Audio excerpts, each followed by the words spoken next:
বন্ধুরা, আজকে আপনাদেরকে বলবো যে 12 ট্রান্সফর্মার থেকে কিভাবে আপনারা 12 ভোল্ট ডিসি বের করতে পারবেন।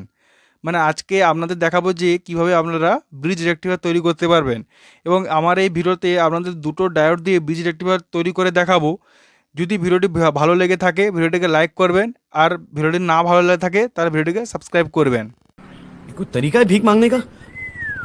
বন্ধুরা, এখানে আপনাদের একটি ক্যাপাসিটর লাগবে 22 মাইক্রোফ্যারাড 35 ভোল্ট। আপনারা 25 ভোল্ট দিলেও কোনো অসুবিধা নেই, আমি এখানে 35 ভোল্ট ব্যবহার করছি।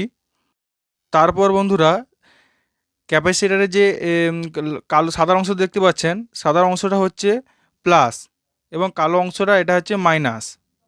এবং যে সাদা অংশটা প্লাস যেটা, সেটা আপনাদের ক্যাপাসিটারের প্লাসে লাগাতে হবে। আপনারা ভুলেও মাইনাসে লাগাবেন না, কারণ ক্যাপাসিটার নষ্ট হয়ে যেতে পারে। এবং এটা আপনি যেখানে যে মাইনাস চিহ্নটা নেই ক্যাপাসিটার যেখানে, সেখানে সেটা হচ্ছে ক্যাপাসিটারের প্লাস। এটা আপনাদের সাদা অংশটা আপনাদের ক্যাপাসিটারের প্লাসে লাগাতে হবে। বন্ধুরা, এটা হচ্ছে ট্রান্সফর্মার 12 ভোল্ট এবং এই তারটাও 12 ভোল্ট, এবং মাঝখানে যে হলুদ তারটা দেখতে পাচ্ছেন এটা জিরো। এবং এই যে জিরো লাইনটা এটা ক্যাপাসিটারের মাইনাসে লেগে লাগবে, মানে আপনাদের সোল্ডারিং করতে হবে।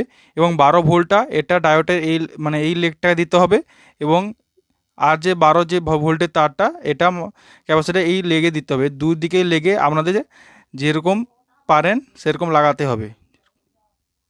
বন্ধুরা, 12 ভোল্টের তারগুলো ডায়োডের লেগে লাগিয়ে দিয়েছি, এবং এরপরে যে হলুদ গ্রাউন্ড তারটি জিরো লাইনটি এটা ক্যাপাসিটারের মাইনাসে লাগাতে হবে।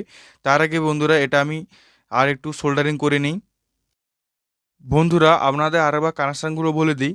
এই যে 12 ভোল্টের তারটি এটা ডায়োডের লেগে গিয়ে লেগেছে, এবং তারপরে যে 12 ভোল্টের তারটি এটাও ডায়োডের লেগে গিয়ে লেগেছে। এবং দুটো তারের মাঝখানে এই যে হলুদ তারটি দেখতে পাচ্ছেন এটা জিরোর লাইন, এবং এই জিরোর লাইনটি ক্যাপাসিটারের মাইনাসে সোল্ডারিং করতে হবে।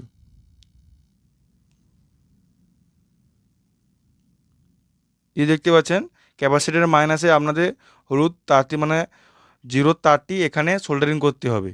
এবং এর কানেকশানগুলি বলে দিই, মানে ডিসি আউটপুট এখান থেকে বন্ধুরা আপনারা প্লাস পাবেন ক্যাপাসিটারের প্লাস থেকে, এবং ক্যাপাসিটারের মাইনাস থেকে আপনারা আরেকবার দেখুন, ক্যাপাসিটার যেখানে কোনো চিহ্ন নেই সেখানে প্লাস, এবং ক্যাপাসিটারের মাইনাসে আপনাদের ডিসি মাইনাস পড়বে। এই যে দেখতেই পাচ্ছেন। এরপর আপনাদের এটাকে চেক করে দেখাচ্ছি, চলুন। বন্ধুরা, দেখতেই পাচ্ছেন এখানে 16.94 দেখাচ্ছে, এবং এখান থেকে আমি এই তারের কানেকশানটা দিয়েছি ডাইরেক্ট। বন্ধুরা, আগের ভিডিওতে আপনাদের বলবো যে 7805 আইসি থেকে কিভাবে আপনারা 12 ভোল্ট থেকে কিভাবে 7805 আইসি কানেকশান, এবং তার থেকে কিভাবে আপনারা 5 ভোল্ট ডিসি বের করতে পারবেন আগের ভিডিওতে আপনাদের বলবো, এবং এর কানেকশানগুলো আপনাদের বলবো। ভিডিওটা বড় হয়ে যাচ্ছে বলে তাই এটা আমি অন্য ভিডিওতে বলবো।